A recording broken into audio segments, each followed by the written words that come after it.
BSF অবৈধভাবে লোক pushing করার জন্য চেষ্টা করতেছে। এটা বন্ধ করেন এবং আপনারা আপনাদের অবস্থানে ফিরে যান।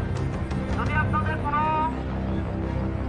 বিষয় থাকে অন্তত কর্তৃপক্ষের সাথে আলোচনা করে পরবর্তীতে ফ্ল্যাট মিটিংয়ের মাধ্যমে আমাদের সাথে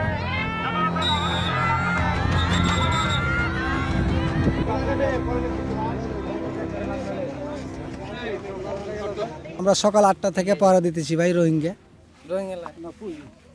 পুশব্যাক ওরা রাত্রেবেলা পার করে দিয়েছে, আমরা টের পাই তো পাহারা দিতেছি ভাই।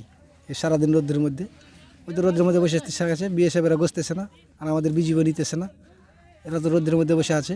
এই তো আমরা ভাই ছেলে পেলে রোদ্রের মধ্যে লাঠি নালে পাহারা দিতেছি। আমরা তো দেশে আসতে দেবো না, আসতে দিলে তো আমাদের সমস্যা। এমনি তো আমাদের ভাত পানির জায়গা কমে যেতেছে, তারপরে এরা আসলে তো আর বিপদ। এবার তো মায়ানমার থেকে রোহিঙ্গা দিয়ে পেঠে তো আমাদের দেশটা মনে করে যে রসার তলে, আবার এরা যদি আসে তাহলে তো আমাদের দুর্দশা, কঠিন অবস্থা।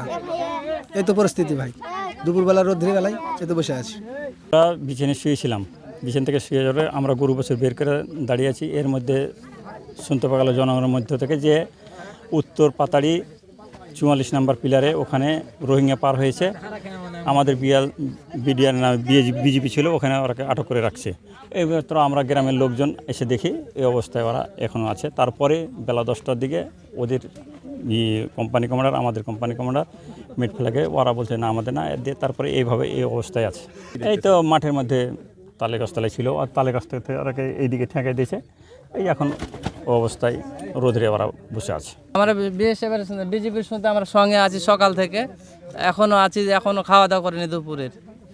এভাবে আছি আমরা রোদ্রের মধ্যে বসে। বিএসএফ ওদের জোর করে পেটে দিয়েছে।